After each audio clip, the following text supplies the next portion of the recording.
Kalau Habib diminta menjadi ahli agama untuk memperkuat ini gimana, Habib? Oh, masih banyak yang lebih pintar dari saya. Masih banyak yang lebih alim dari saya. MUI cukup. Institusi pemerintah manapun yang mau coba-coba mengkedorkan MUI, saya bakal lawan. Saya bakal hadapi.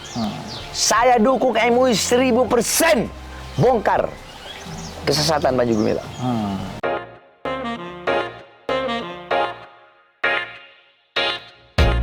Baik, ini kita kembali ke Panji Gumilang. Panji Gumilang kan dilaporkan dalam dugaannya itu kan penistaan agama gitu. Kalau dalam hukum nasional positif Indonesia, sebagaimana diatur dalam pasal 156A huruf A KUHP, Junto penetapan Presiden nomor 1 tahun 1965.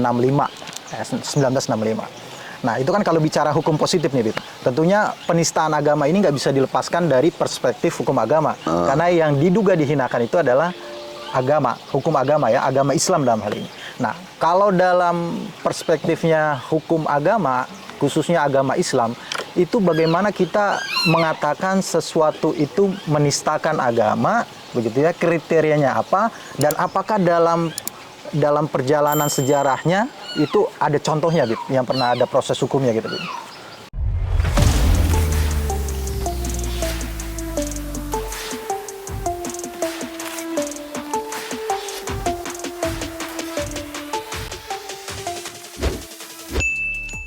Contoh begini, di zaman Rasulullah SAW itu kan ada para nabi-nabi palsu. Di zaman para khalifah juga ada nabi-nabi palsu. Contoh Abhala bin Ka'ab. Abhala bin Ka'ab itu mengaku sebagai nabi. Ini kan penistaan terhadap agama Islam.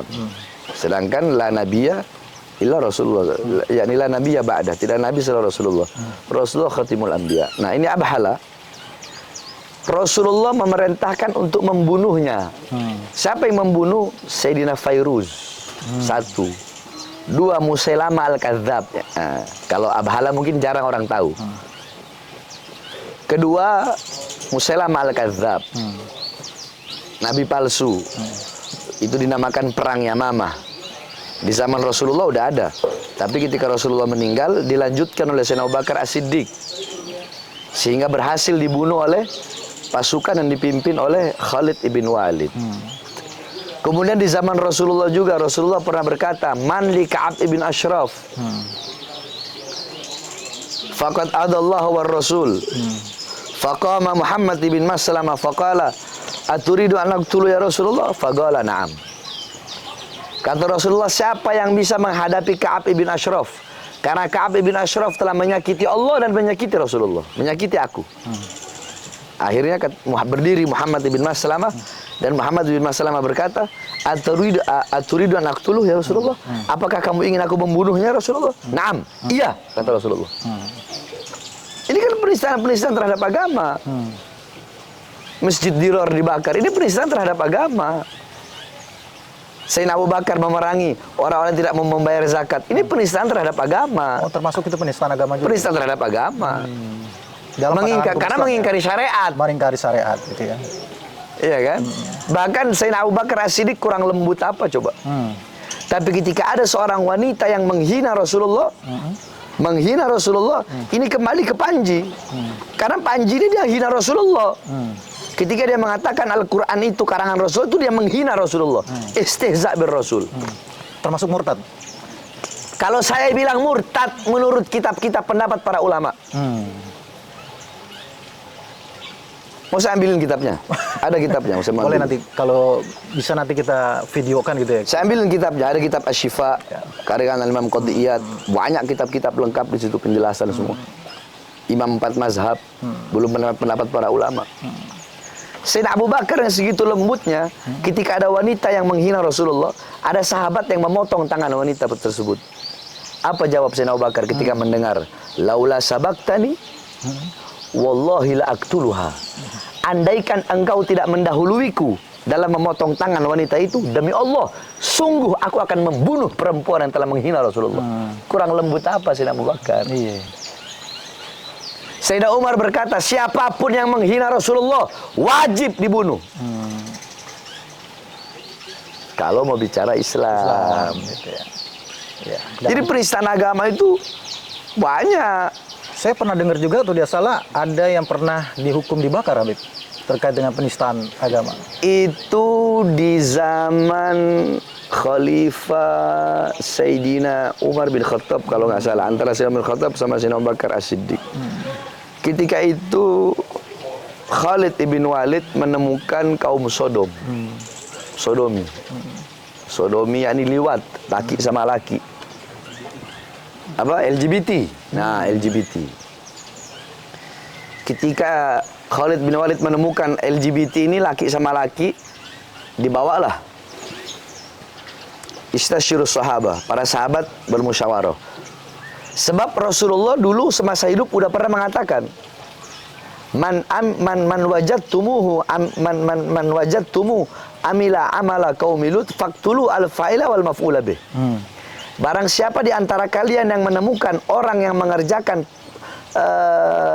amal perbuatan kaum Nabi Lut, maka bunuhlah al-fa'il wal maf'ula bih. Fa'il si pelaku yang dikenai pelaku, yang dikenai pekerjaan. Kalau pekerjaannya sodomi berarti yang menyodomi dan yang disodomi. Kalau perempuan sama perempuan itu namanya sihak. Dalam istilah syariat Islam namanya sihak. Nah, jadi dua-duanya itu dibunuh kata Rasulullah. Nah, cuma kan Rasulullah tidak memberitahu bagaimana cara membunuhnya. Sehingga para sahabat bermusyawarah pada saat itu. Ini orang kita bunuh harus pakai apa nih? Caranya seperti apa? Apakah dirajam setengah badan, dilempar batu atau bagaimana? Akhirnya Al-Imam Ali bin Abi Thalib radhiyallahu an yang paling banyak diambil ra'yinya, pandangannya, pendapatnya, beliau berkata, yakni lam yaf'al hadzal amal illa ummatan wahidatan faqad alimtum ma fa'alallahu biha. Tidak pernah seadapun satu umat dari Nabi dan Rasul yang pernah melakukan perbuatan ini, yaitu LGBT, yakni sodomi, kecuali satu umat, yaitu umat Nabi Lut.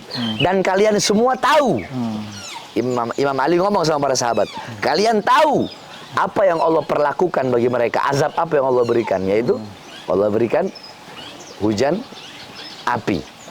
Faro, maka menurut pandanganku, penglihatanku, harriqhum binar. Bakar mereka dengan neraka. Bakar mereka dengan api sebagaimana Allah membakar kaum Nabi Lut. Nah, akan tetapi setelah itu ada larangan. Setelah itu ada larangan menghukum orang dengan membakar. Karena yang berhak membakar hanyalah api nerakanya Allah. Jadi begitu. Jadi kalau lihat sejarah seperti ini, sepertinya hukum nasional, hukum positif ya terkait dengan penistaan agama ini cukup.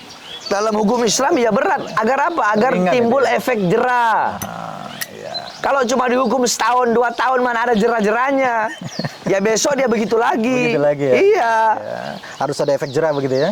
Lah kalau hukum Islam digituin, jangankan dia, orangnya udah mati. Udah nggak ada lagi. Orang yang lihat bagaimana nggak ngeri, waduh. Takut. Ya. Nah, ini kan tadi Habib bilang bahwa proses ini, kan kalau kita lihat di berita ya, proses terhadap Panji Gumilang ini memang sudah naik dari penyelidikan ke penyidikan gitu ya Habib ya. Kalau keterangannya sih memang lagi menunggu proses gitu ya. Apakah kemungkinan akan dipanggil lagi ahli-ahli agama untuk memperkuat itu? Atau mungkin juga akan dimintakan seperti kasus sebelumnya penistaan agama itu dimintakan fatwanya MUI. Nah misalkan kalau Habib diminta menjadi ahli agama untuk memperkuat ini gimana Habib? Oh masih banyak yang lebih pintar dari saya. Masih banyak yang lebih alim dari saya. MUI cukup. Dan saya mendukung MUI 1000%. Ada siapapun, siapapun, baik organisasi apapun, atau dari pemerintahan manapun. Pemerintah maksudnya kan ada polisi, ada tentara, ada BIN, ada apa lagi ya? Itu apa namanya itu? Ya mana? Iya, maksudnya itu apa namanya? Bukan, iya pemerintah, tapi kan bukan kementerian. Bukan birokrasi, apa ya? Ormas. Bukan ormas, maksudnya kayak polisi. Penegak hukum. Iya penegak hukum ataupun yang lain-lain. Apa sih? Pemerintah. Iya aparatur, bukan ada bahasanya, anak lupa. Ini sekarang anak bilang, anak ini nggak tahu bahasa intelektual. Ada bahasanya apa?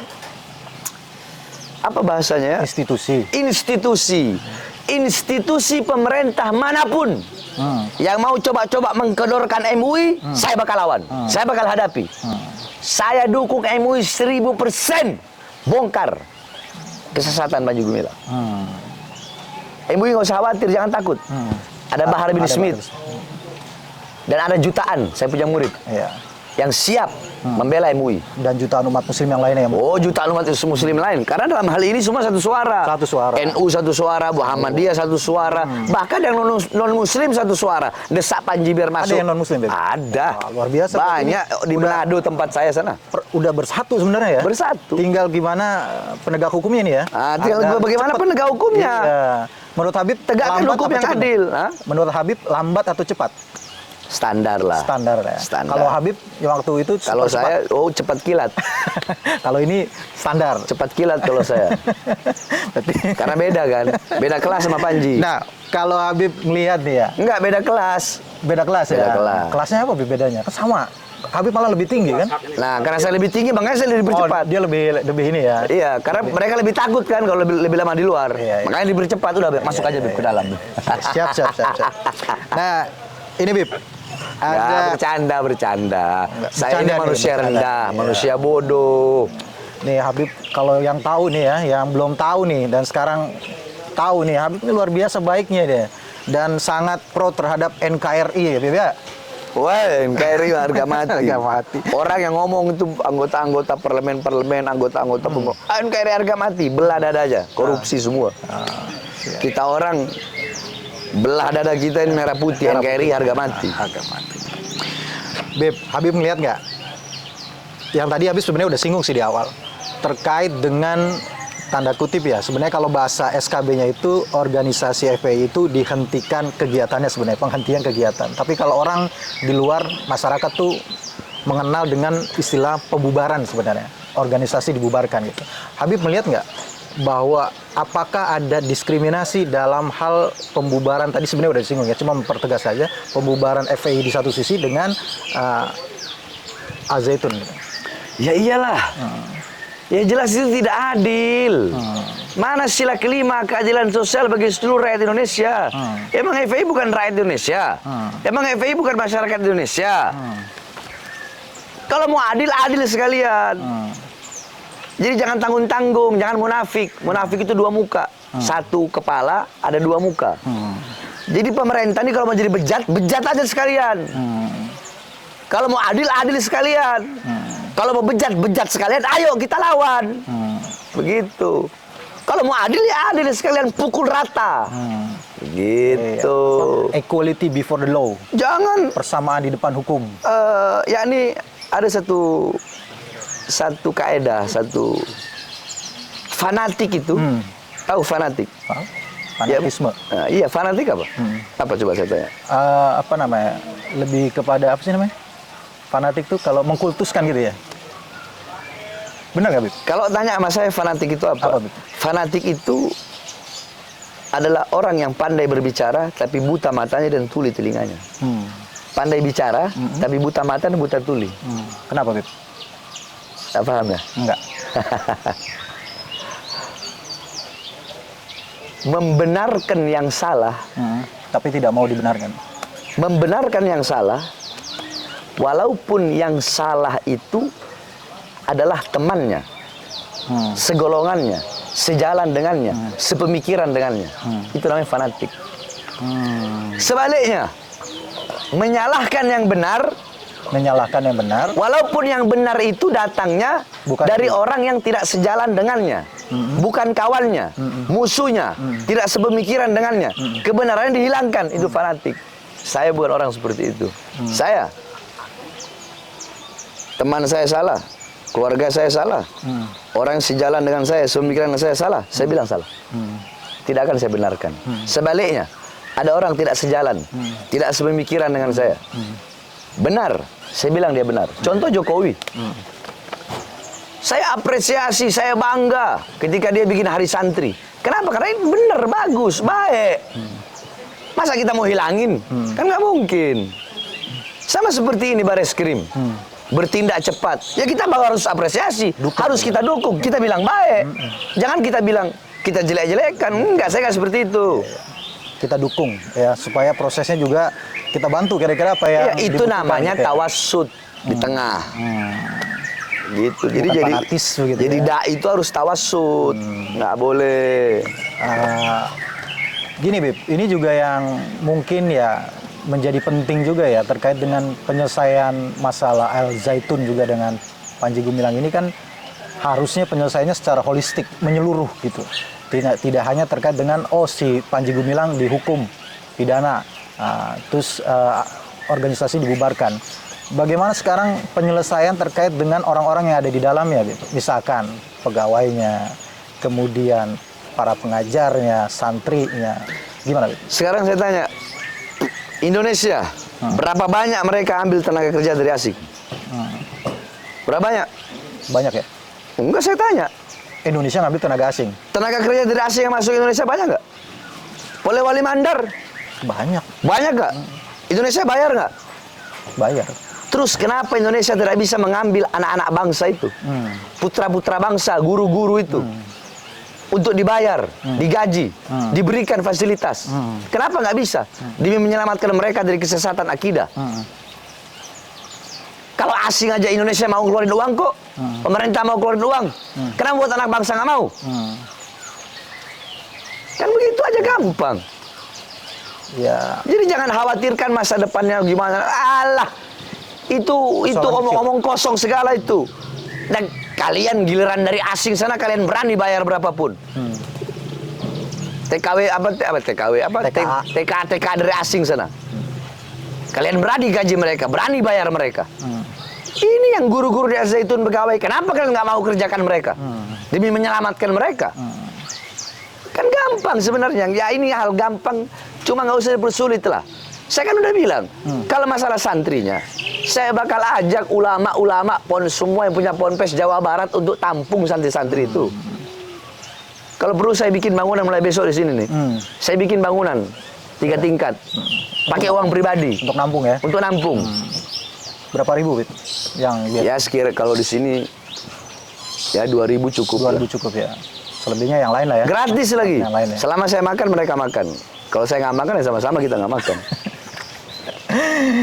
Ini terakhir Bib. Yang agak menarik juga ini terkait dengan pernyataan Panji Gumilang yang menyebut bahwa mazhabnya adalah mazhab Pak Soekarno ya, presiden kita yang pertama gitu. Pandangan Habib terkait dengan pernyataan itu. Yang saya tahu nggak ada mazhab Soekarno, ya, nggak ada mazhab Soekarno, nggak ada mazhab Soeharto, nggak ada mazhab B.J. Habibie, nggak ada mazhab Megawati, nggak ada mazhab SBY, nggak ada mazhab Jokowi, Ya. nggak ada itu mazhab begitu.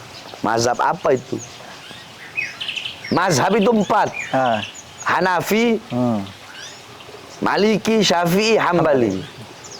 Itu aja, nggak perlu ribet-ribet. Mazhab Soekarno. Kalau saya lihat, orangnya adil. Semua saya sebut, nggak ada Soekarnonya. Soekarno, Soeharto, ya saya sebut semua kan tadi. Adil ya. Iya, nggak ada. Nggak, siapapun yang nggak terima dengan pernyataan saya siap debat. Mau dosen-dosen UIN itu, dosen-dosen UIN yang bela dia, ayo debat sama saya. Saya kalau ada masalah akidah, kalau pribadi saya diserang, silahkan. Ada yang nyerang saya, makasih. Itu saya. Makasih udah hina saya, makasih udah caci saya, makasih udah maki saya. Ya. Karena itu ajaran kakek-kakek kami, pribadi dihina. Tapi kalau udah masalah agama, jangan macam-macam. Ya. Seperti Rasulullah ya. Ya jadi siapapun mau yang backingin Panji, yang bela Panji, mau debat, 24 jam saya layani. Bahkan si Ngabalin itu, yang bilang nggak sesat. Yang bilang dia nggak sesat, lebih bodoh dari Panji.